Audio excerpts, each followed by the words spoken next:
Hello everyone, Assalamu alaikum.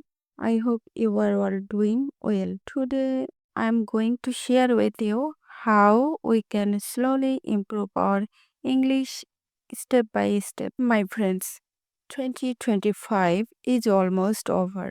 We did many things, but maybe we wasted some time too. Time passes so fast. Now is the best moment to start your new journey.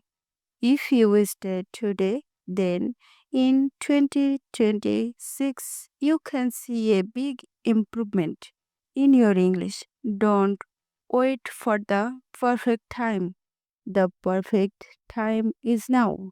At first, don't be afraid of English. Start with small words and simple sentence. Every day, learn just 5 new words and use them in sentence. Practice speaking in front of a mirror or with a friends. Listen to English videos or stories daily. Listening will make your speaking better.